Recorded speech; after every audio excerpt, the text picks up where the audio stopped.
So today, I'm actually going to review a separate film. A film I enjoyed to some extent, but really did have its faults. I finally got to watch Capitalism last week by Michael Moore. And my main contentions on this film are that he does a bit of Obama worshiping with just kind of throwing one small slight at Barack Obama, really making it out to be this grassroots campaign, everything we exposed as false in the Obama deception and fall of the Republic. I'm not going to say he spends that much time on it because he doesn't, but he gives him a full-blown pass after he points out that the bankers contributed more money to his campaign than any other.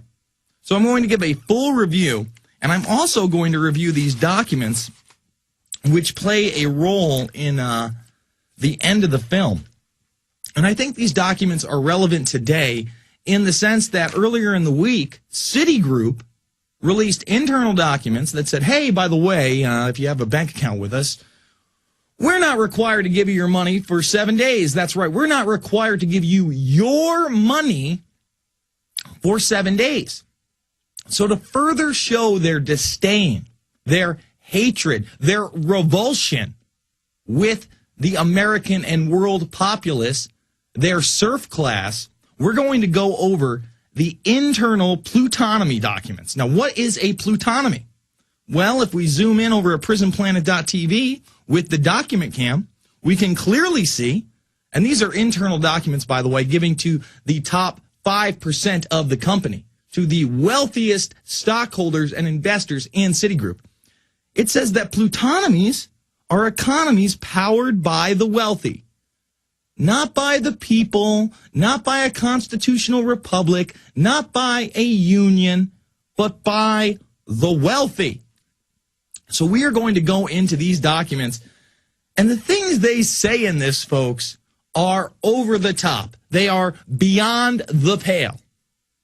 They really affirm what we've been talking about so many years on this program, that there is a super class, that they do run things, that they fear us uprising with our own political candidates, with our own ideals, with a system that benefits the people instead of the upper 1%. In these documents, they talk about how the top 1% of the world owns more than the other bottom 99% combined, and they brag about it.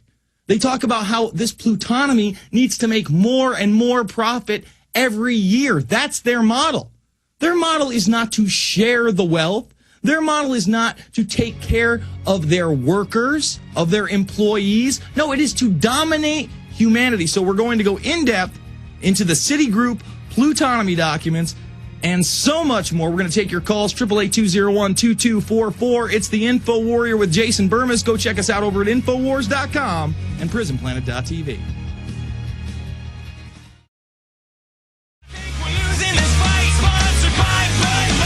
We are back live at the Info Warrior with Jason Bermas. And before I get to these plutonomy documents, economies powered by the wealthy as they crush the middle class, as they refer to us as serfs and slaves, as cannon fodder in some instances. Before we get to that document, I do want to remind people I've now gotten through 3 chapters of the book. I have been reading it very sparingly during render times, or I just can't get to bed. It is Jesse Ventura's American Conspiracies. We, of course, have it first. We have it first here at Infowars.com, and we are discounted out of the gates. Normally $24.95 for this hardcover little miracle. It's $19.95, and you get a free movie. Let me repeat that. You get a free film. You can either get Reflections and Warnings, the interview with Aaron Russo, which is excellent, or you can get my documentary, which I think is super excellent, Loose Change Final Cut, free of charge. Let me repeat that. Free of charge when you buy Jesse Ventura's American Conspiracies, shipping first here at Infowars.com before anybody else. All right, let's get to these documents. Then I'll take a few callers as well, 888-201-2244. A lot to get to. I have a stack of news. I also want to go over this talk that Bill Gates did at TED 2010.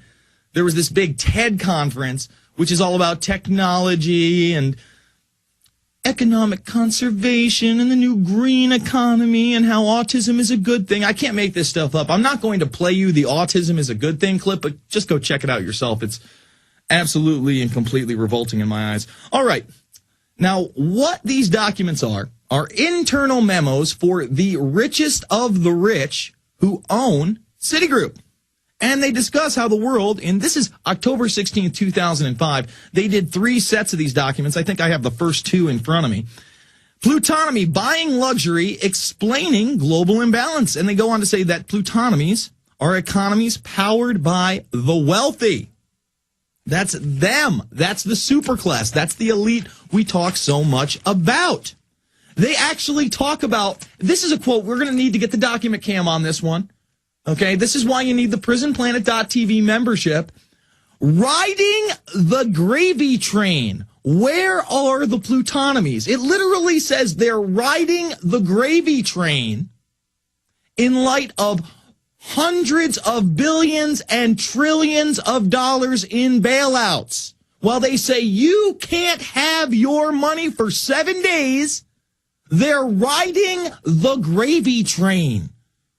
The United States plutonomy, the Gilded Age, the Roaring Twenties, and the new managerial aristocracy. They come right out and say, we are your rulers. We are your owners. We will continue to make profits off of your labor while you suffer, while you can no longer afford a home, while you have to give up your second car, while you can't send your child to college. To continue with the U.S., the top 1% of households also account for 33% of net worth greater than the bottom 90% of households put together. This is in the document. The top 1% of households account for 40% of financial net worth, more than the bottom 95% of households put together. They come out and they brag that they are dominating you, not through a democratic society, not through a society that benefits the little guy, not even a society that likes the little guy. How about a society that's willing to crush, murder, and kill the little guy? Then they say, well, wait a minute, is there a backlash building? How far can we push the system before the serfs, the slaves, stand up? They say plutonomy, we suspect, is elastic. The first and probably most potent is through a labor backlash.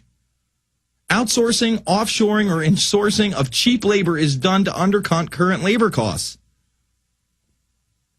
They admit in here that they can't have factories here, not only because it costs more money, but they're afraid that people might actually stand up for their rights and a better work environment. What a novel idea.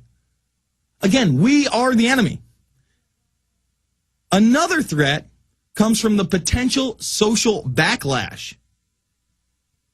The invisible hand stops working. Perhaps one reason that societies allow plutonomy is because enough of the electorate believe they have a chance of becoming a Pluto participant. Why kill it off if you can join it? They actually state in here that most people put up with the system because they think that they can become a part of it. I got news for you, folks. If you think you're going to be a billionaire, you're not. If you think you're going to be a millionaire in this economy, not likely. But because you have a dumb belief system that you think that you can become part of the establishment one day, you won't fight it. You can't beat them, join them. They literally are playing off the thought that you might win the lottery one day, and they're laughing at you for it. Why kill it off if you can join it? In a sense, this is the embodiment of the American dream. The embodiment of the American dream is not to fight the system so that one day you can become all-powerful and a part of it. And they play that off against you. It's time to wake up and realize you don't want to become a part of a system that is so corrupt, so repulsive, so morally decadent. But if voters feel they cannot participate, they are more likely to divide up the wealth pie rather than aspire to being truly rich. So they don't want the gig to be up, folks.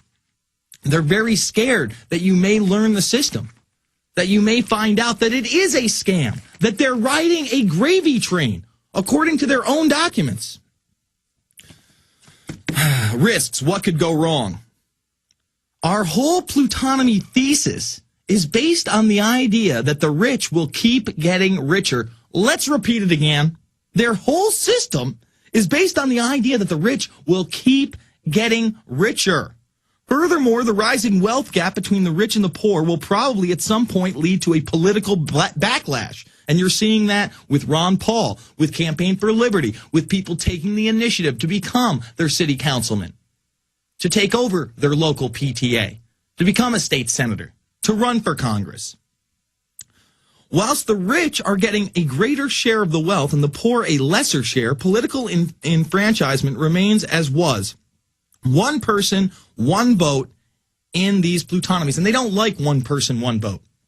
They don't want the average Joe to have any power.